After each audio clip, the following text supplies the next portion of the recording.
Hey, welcome back to Life on the Wrist. Hope you're doing well. Today I thought we would continue our series on the different types of watch movements and how they work, as well as discuss some of the pros and cons of the watch movements. We have previously made a manual wind version of this series where we explain how a manual wind watch movement works. If you haven't seen that video, go check it out, because a lot of the ideas that come from that video are going to be used to explain the automatic watch movement. But before we get into that, if you haven't already, subscribe to our channel and like this video. It really does help us out. And yeah, so diving into the automatic watch movement. The automatic watch movement is very similar to the manual wind watch movement. It's made up of gears and levers that are placed together by a watchmaker in such a way that allows for them to move succinctly and allow for your watch to tell time.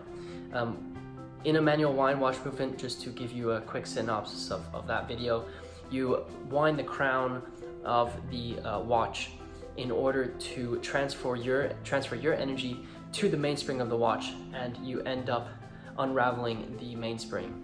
As the mainspring ends up coiling back up, what ends up happening is that energy is transferred into the gears, which is transferred into different components of the watch, such as the regulator, and eventually moves the hands of the watch in order for your watch to tell time. Now, I know that sounds kind of complicated. It really isn't. Just think of it as this way. You wind the crown, that transfers the energy into the watch movement. The watch movement then is powered. Pretty simple.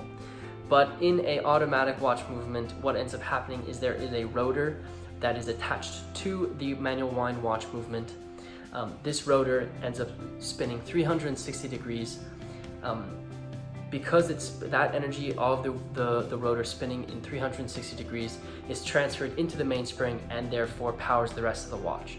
So the only additional component that is added is the rotor, and any type of mechanical parts need to be added in order to transfer that energy from the rotor to the rest of the movement. Let's go back in time. Let's talk a little bit about the history of the automatic watch movement. The first known instance of the automatic watch movement is in the 1970s. It was a Swiss watchmaker by the name of Abraham Louis Perellet, and he actually ended up making a clock, or had some designs for a clock that would be powered for 8 days by the movement of a human being. This wasn't very well known. The most publicized version of publicized person when it comes to automatic watch movement was actually a gentleman named Hubert Satan, who is French.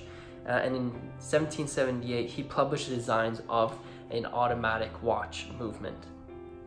Now, he was able to design these because he purchased the automatic watch.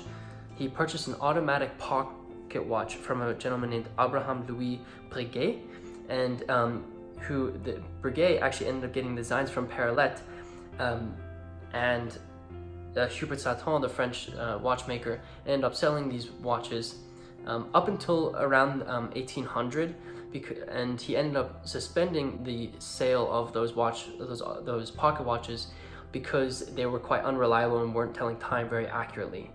But the true revolution when it came to automatic watches was actually post World War I by a gentleman named John Harwood in Bolton.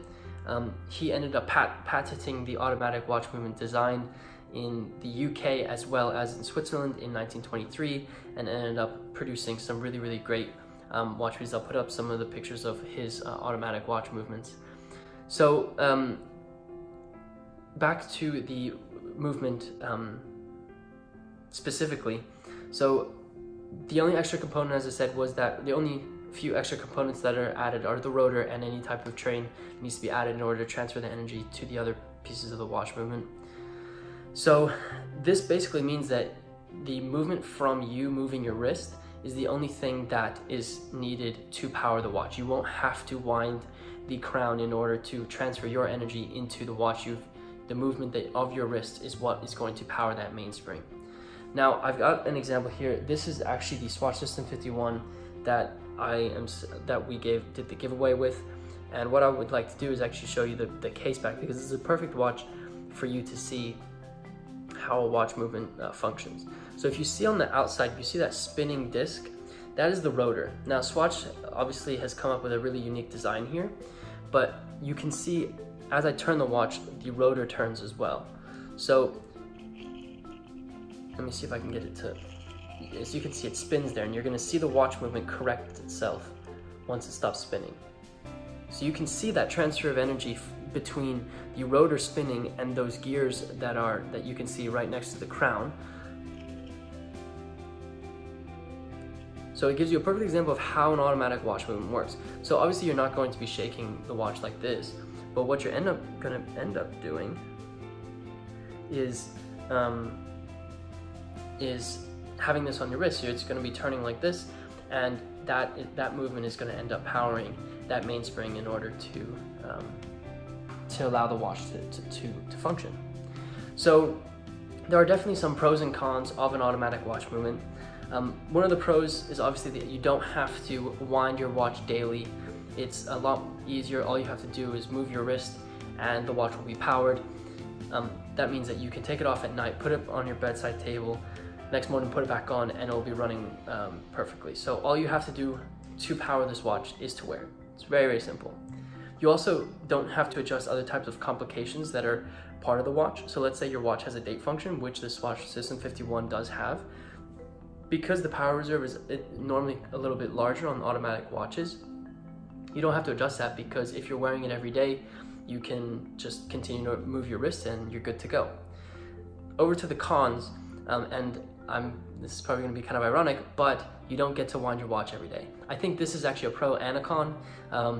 It's a con because a lot of the times some people like to wind their watches. It gives them a little bit more of a sentimental feeling towards that watch, and you create a closer connection with your watch itself. The other con is that oftentimes automatic watches are a little bit thicker. A lot of people know that value movements are very, very bulky and very, very thick, just because of that extra component that is added to the watch, and that sometimes goes into wearability, and sometimes you don't really like to have such a thick piece of metal on your wrist. Also, because of that rotor, a lot of the times the watch movement is a little bit heavier, so your watch ends up kind of weighing your wrist down. This again obviously is preference, but if you want something a little bit thinner and lighter, automatic watches sometimes it's hard to find light automatic watches. And another con is a lot of people end up, well, I don't know if this is a con, but it's a discussion point. A lot of people end up buying watch winders, so they put their watch in the winder and allow the winder to basically continue to have the watch powered even if they're not wearing it. So I personally don't like watch winders. I think it's actually important for your watch to stop running and then start again. But a lot of the times people want to put them in watch winders to keep the oils moving in the watch movement so that it doesn't stick and then ultimately break the watch movement. Also, if they don't want to continuously have to adjust the time or date or any other complication that the automatic watch has, this watch winder can continue to have the watch be running. I guess this is a little bit more towards people who are not wearing just one single watch and they're looking to wear a few watches and perhaps can't always have them in the rotation. So watch winders obviously often associated with automatic watches, and it's something that you should consider before end up diving into that. So I hope that gave you a good overview of the automatic watch movement. If you have any questions, let me know in the comments. I'll be sure to help you out. The history is also quite interesting about it. I hope that kind of gave you a good sense of where everything came from. The pros and cons, I hope, help you to pick whether or not you want an automatic watch movement and a manual wind watch movement. Obviously, there are multiple other types of movements that I will end up discussing, and those will come in later videos, but I hope this was helpful and I hope that you enjoyed this video. If you haven't already and you've made it this far, like this video. It really does help us out, and I hope you guys have a nice rest of your day.